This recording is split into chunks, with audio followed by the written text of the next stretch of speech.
Alright, so I'm not going to waste any time whatsoever today. Going to get right into it. Not happy with this past week of Chicago Cubs baseball.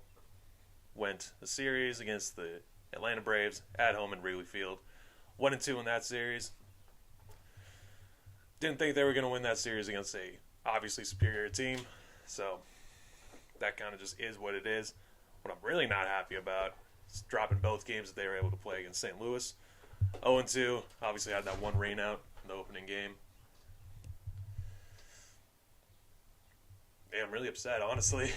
'Cause I know this team has talent on it. Nobody's performing. Nobody wants to live up to their expectations. Nobody wants to pitch super well. Nobody wants to hit.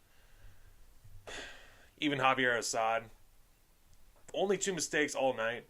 Happened to be two-run homers to Paul Goldschmidt. Parking those baseballs out in Big Mac land. Stupid. Out in left field. And it feels like the sky is falling on this team. I don't have very much good things to say about him. It was nice to see Ian Happ get 2 home runs yesterday, matching Paul Goldschmidt's 2 home runs. Unfortunately, one of them was a solo home run, so that was the difference in the game. If they would have had 1 base runner on, would have been a tie game, and they'd probably still be playing, even after that 2.5-hour rain delay that stopped the game for a little while. Yeah, things are not looking good for this team. Feels like this team is fool's gold. Quickly going into fraud watch, in my opinion. It feels like there's no real definite answer as to who's going to lead off, who's the catcher that we can rely on. Miguel Amaya has shown that you can run on him. You can get a late jump and run. You can get a good jump. Second base is for the taking, no matter what. Nobody's going to throw you out. And that's such a fatal flaw to have as a baseball team. So that's super annoying to have to deal with constantly. There was that stupid play where Cody Bellinger got picked off at second base, went into a rundown. I don't really agree with the call of him going out of the baseline. I think he kind of just made a little move. But whatever, you can't really blame any sort of loss on something like that, something so small. It's kind of it's the bigger things that are really biting this team right in the butt. No production. We're going into a series against Milwaukee, in Milwaukee for Memorial Day. It's going to be a packed house, all 3 games. Not really sure if the Cubs are ready to play. Not really sure if they want to win. Doesn't really feel like it. Bullpen's been kind of all right. Mark Leader obviously came in and gave up that big inning to the Cardinals in the technically second but first game of the series. And that's what was the difference in that game. Besides that, the bullpen was looking all right. Like Ben Brown, he's looking decent.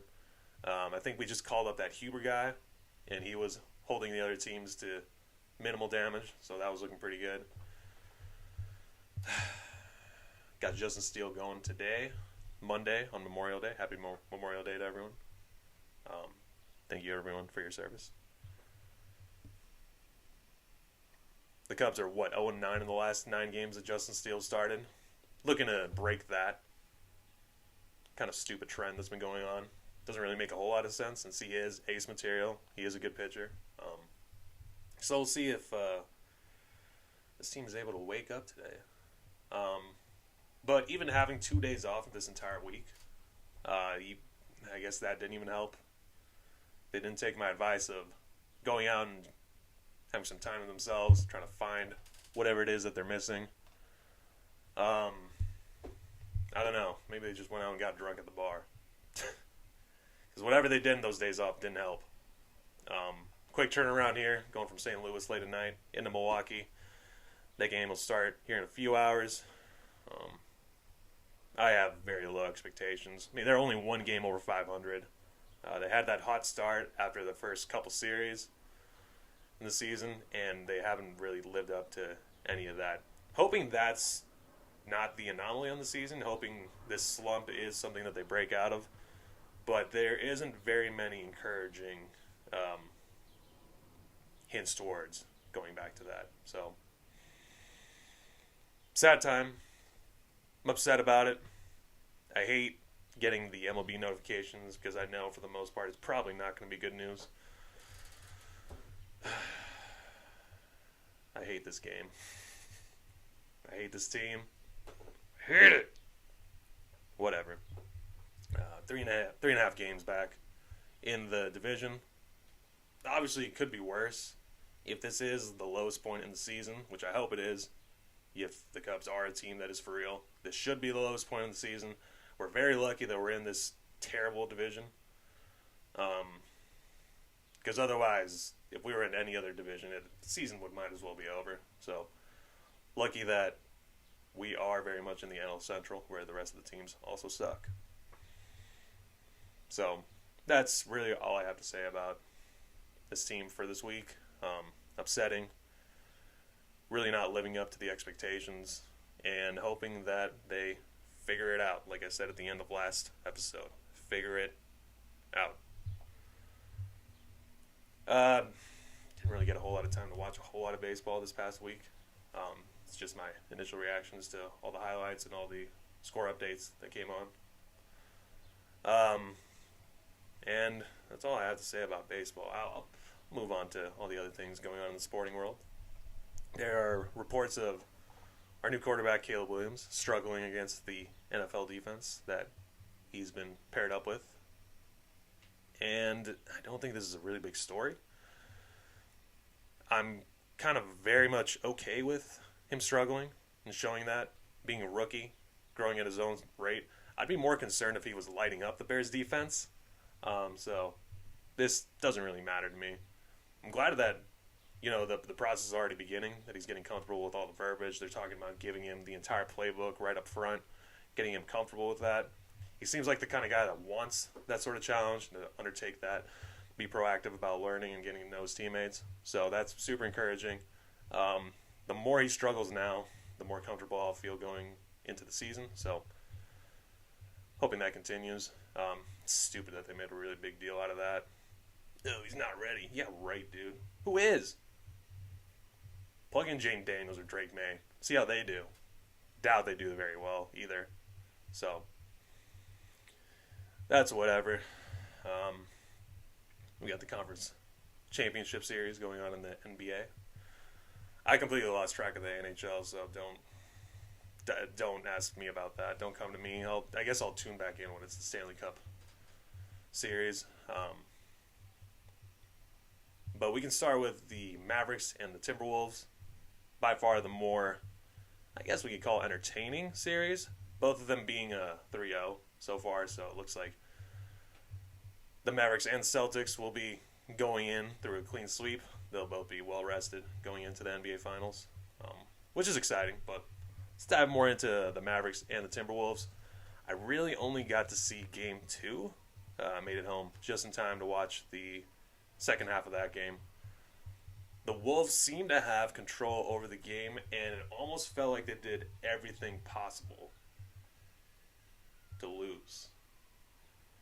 It was crazy because they had control of the entire game till the very end, where they gave the Mavericks just enough space to give Luka Doncic a chance at the game-winning shot. And he proved to everyone that he is very much the best player still in the playoffs. Cold-blooded, big shot right over Rudy Gobert, put him on skates. That's a moment that we'll probably be replaying for years and years to come. It's probably a legacy-defining moment for Luka Doncic. Obviously, Mavericks fans are going to talk about this for years. I can't believe the Timberwolves lost that game. The moment that really turned it, in my opinion, was when Anthony Edwards had the ball with maybe about a minute left in the game, and he was looking for something going right to left up at the top of the key, and he tried to send a pass off to the left, and it just completely missed the player that he was giving it to. Went right out of bounds and gave the Mavericks another possession. I could have told you right then that it was over and that the Mavericks were going to find a way to win. And Game 3, just watched those highlights. Wasn't able to watch it myself. I had a kid's birthday party to attend last night, so got to be present in those big moments, you know. Um, that never felt like the Timberwolves were going to win. I don't know if it had to do with the Mavericks being at home or just being a better team, but even when they went up by a couple points towards the end, um, I think the Mavericks always had that one on lock. So ultimately, the Mavericks are the better team. I do believe they will go on and play the Boston Celtics in the finals. But there are winners on the Timberwolves, individuals at least. I completely forgot Mike Conley was still playing in the league. He's been kind of setting the table for everyone. I think he's been the big pacemaker for that team. He's been getting big points. You know, he's not afraid to pull up and hit a teardrop or, drive, which is crazy. I can't remember how long he's been in the league, but yeah, he's been good for that team. Then Naz Reid is probably the biggest winner out of anyone on the court. He was trusted with potentially hitting the game winner in Game 2. It's keeping the team in the game. Big guy that can do it all. Can shoot threes. Can drive to the hoop. Make big dunks. So he's really making a name for himself. If someday he has a big payday, you can probably attribute it to this series. So shout out Naz Reid. You got my attention. Then the other series, Indianapolis Pacers, or Indiana Pacers. Same thing, they both suck. The Boston Celtics are just a team that's too good. I think Indiana had an 18-point lead at some point during Game 2, or Game 3? Game 3, that's right. The Celtics just never let up, just kept hitting big shot after big shot, and the Pacers, you could see it coming from a mile away. Ended up losing at the end. Don't have much to say about the series. It's pretty much exactly how we all thought it would end up going. Jaylen Brown looking like a beast. Jason Tatum, you already know who he is. So they'll shoo them away. They're a shoe-in, rather, into the NBA Finals. So that'll be a good matchup. Definitely pay a little more attention once it gets to that point. That's my NBA playoffs discussion. Don't have much else going on. There were some unfortunate deaths who I feel the need to pay some respects to. Just got news about half hour ago that Bill Walton, former basketball player on the Boston Celtics, Hall of Famer, as well as famous broadcaster, and a world-renowned deadhead as well, as we all know, just passed away. I'm not entirely sure what the reason was, or the cause of death, rather. Always entertaining to turn on the TV and hear his voice. Know something crazy, something wacky is going to happen on the broadcast. So he'll be missed. Interesting guy. Lost a good one in the basketball world. Then in the golf universe, we also lost a PGA player, Grayson Murray. He was playing in the tournament over the weekend. Withdrew on Friday. News came out that he unfortunately passed away. Cause of death being suicide, which is very sad to hear. Players on Sunday paid tribute to him. He had a tradition of wearing black and red ribbon on Sundays to honor his favorite hockey team, the Carolina Hurricanes. So the players in that tournament did that to honor him and to show support to his family during this difficult time. So I want to give him respects. Rest in peace to him and Bill Walton. Sporting universe, care about each other, even our rivals. So sad news coming out of both universes, especially knowing that Grayson Murray, was dealing with something internally. It's important to reach out, seek help when you feel like you can't do things on your own, internally, externally. There's no shame in it. So that's all I got to say. What else do I got going on in my life?